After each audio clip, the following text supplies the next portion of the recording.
nós falamos de hipertrofia radial, nós vamos ter um aumento na produção de sarcômeros em paralelo, né? Então, em paralelo é o aumento de sarcômeros um acima do outro. Então, por isso que eu vou causar uma hipertrofia radial. É uma unidade motora, que é o sarcômero, um aumento da produção de unidades motoras, uma em cima da outra, em paralelo, tá?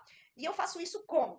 No método Pilates, nós utilizamos muito o controle de molas. Então, o controle de molas, ela me dá um ganho de força nos dois sentidos. Eu vou realizar esse controle tanto na puxada quanto no retorno, né? Então, o retorno é extremamente importante. Muitas vezes eu vou desenvolver mais força ainda nesse retorno, porque o nível de controle, porque eu tenho que controlar o retorno dessa mola, é maior ainda, tá? Então, além de todo esse controle de molas, são desenvolvidos muitos exercícios também com o peso do próprio corpo. Então, utiliza-se o peso do próprio corpo como sobrecarga, tá? Então, através disso, nós vamos provocando o quê? Olha lá, uma contração submáxima, né? Então, hoje em dia, existem estudos já que comprovam que não necessita se chegar até a falha para se provocar uma hipertrofia radial, tá? Então, o que é essa contração submáxima?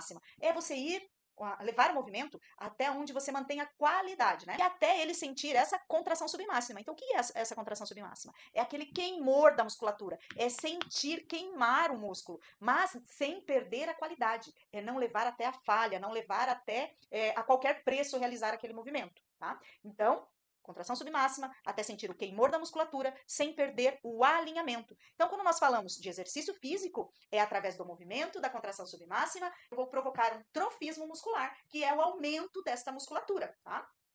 E aí, o que acontece? Vamos lá, os novos estudos, opa, deixa eu voltar. Os novos estudos, eles dizem o quê, tá?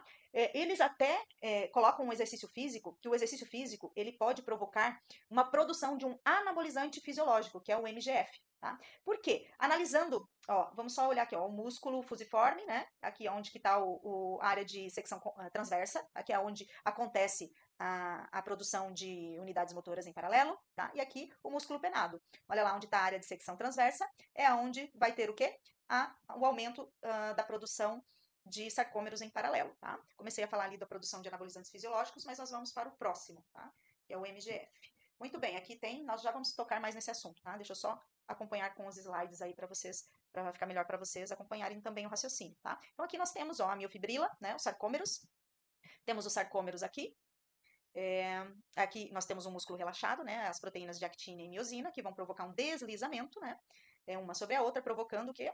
Uma contração muscular. Então, através deste processo, é que nós vamos poder realizar uma contração submáxima, tá? Então, é desta forma, nesse deslizamento das proteínas contráteis, actina e miosina, que eu promovo uma contração muscular, e aí eu aumento as unidades motoras, né, em paralelo, quando a gente fala da melhora de ganho de força. Vamos lá para o próximo, olha lá. Então, o músculo estirado, aqui tem um exemplo já na própria musculatura, né? Então, olha lá, sarcômero estirado e o músculo contraído, olha lá. Aí é um sarcômero contraído. Na verdade, é uma complementação do slide anterior, né? De como acontece a contração muscular. Então, vamos lá. Então, agora nós vamos entender como funciona esse processo de hipertrofia com a ação da hipófise, tá, gente? A hipófise é a que controla toda esse direcionamento, né, de liberação de hormônios do crescimento. Então, essa hipófise, ela vai liberar o GH, que vai até o fígado. Esse fígado, ele vai transformar esse GH em outro produto, que é o IGF. Esse IGF, ele vai cair na corrente sanguínea, tá? E por meio da contração submáxima, vai ocorrer o quê? Uma produção de sarcômeros em paralelo, desculpa, uma produção de sarcômeros em paralelo, ou seja, a hipertrofia radial. Mas, ó, começa lá na função da hipófise liberando o hormônio de crescimento, né? Mas e aí, quando eu falei lá atrás, ó, que novos estudos indicam produção de anabolizante fisiológico, que é o MGF. Esse anabolizante fisiológico, ele vai ser produzido pelo próprio músculo. Mas como que acontece? Olha só, quando a gente tem uma hipotrofia da hipófise, quer dizer o quê? A hipófise, ela não tem mais uma ação eficiente. Então, o que acontece? Eu não vou ter mais trofismo muscular, porque a hipófise não está mais liberando esse hormônio do crescimento. Olha só o que esses novos estudos comprovam. Então, eu tenho lá uma hipófise, né, com uma ação... tem uma hipófise lá com uma ação ineficiente. Então, ela não tem produção de GH, e hormônios do crescimento. Ficou comprovado que quando eu tenho um programa de exercícios em que eu provoco neste músculo, uma contração submáxima, mesmo sem ter ação da hipófise, sem liberação de GH, eu posso ter uma produção do quê? De anabolizante fisiológico, que é a produção de MGF, um fator de crescimento mecânico, tá? Então, olha só que fantástico que é o nosso corpo.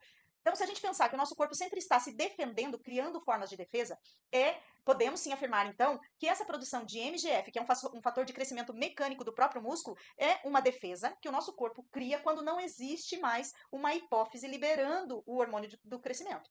Então, através dessa contração submáxima, eu posso sim fazer uma manutenção do meu trofismo muscular, tendo o aumento de sarcômeros em paralelo, criando uma hipertrofia radial. Olha que fantástico, chegamos novamente, quer dizer, voltamos novamente no mesmo ponto, da importância do exercício físico programado e bem orientado. Então, eu vou provocar um exercício com contração submáxima dentro de um alinhamento adequado e provocar o quê? Hipertrofia radial, mesmo sem a ação eficiente da hipófise. Né? Isso acaba nos libertando até daquela consciência de que vai chegar uma certa idade, né, quando a gente vai perdendo algumas funções, né, e essa hipófise ficando mais hipotônica, né, então ela vai diminuindo a sua função. Nós podemos continuar provocando trofismo muscular através de um exercício físico bem programado. Olha a importância de nós, profissionais do movimento, sempre estarmos atualizados de acordo com os novos estudos, né? Então, olha só, agora vamos falar um pouquinho de hipertrofia longitudinal, já diz, né? Longitudinal. Então, é quando eu aumento o comprimento do meu músculo, né? E quais são as estruturas que interferem nesse aumento de comprimento? Então, eu tenho uma cápsula articular, eu tenho toda a fáscia que envolve esse meu músculo, eu tenho o comprimento do próprio músculo que vai interferir, né, nessa hipertrofia longitudinal. Existem, sim, alguns limitantes genéticos, onde determinados alunos vão desenvolver com mais facilidade essa hipertrofia longitudinal, outros não. Existem também uma vivência motora de alunos que já fizeram exercícios físicos na infância que trabalhavam muito alongamento ou na adolescência, né? Então, existe também uma vivência motora que colabora para o desenvolvimento dessa hipertrofia longitudinal, tá? E como isso acontece, né? A hipertrofia longitudinal, ela vai acontecer bem aqui, ó, na junção miotendínea, tá? Nessa junção miotendínea, olha lá, ela vai ter a produção de nós, bem nessa junção aqui. E através do quê? Através de uma tensão submáxima, tá?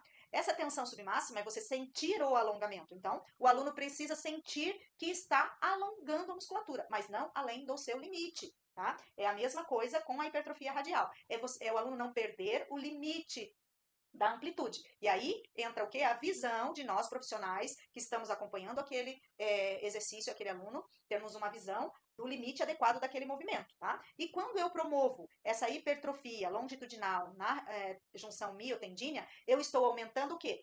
A unidade motora, os sarcômeros em série, um ao lado do outro, tá? Então, aumentando o sarcômero em série um ao lado do outro, eu vou estar influenciando diretamente os níveis de flexibilidade e mobilidade. Então, se eu tenho um músculo mais alongado, uma junção miotendínea mais longa, eu vou provocar um aumento da mobilidade articular e da flexibilidade, tá? Então, olha só como um acompanha e interfere no outro. Eu tenho um aumento da hipertrofia longitudinal, tá? Que interfere diretamente nos níveis de flexibilidade e mobilidade articular. Então, resumindo, Pilates trabalham sim força, muita força e também alongamento. Então, causa sim hipertrofia radial e hipertrofia longitudinal. Então, vamos ter um corpo mais organizado, né? Muito bem. Agora vamos para aqui é onde explica todo esse processo. Olha lá, tensão submáxima, amplitude máxima do movimento com estímulo na junção miotendínea. A produção de nós, né? Um anabolizante fisiológico, é uma produção de proteína intramuscular, né? É a produção de nós. Olha lá, proteína intramuscular, tá? Anabolizante fisiológico, que aumenta a produção de sarcômeros em série, resultando na hipertrofia longitudinal.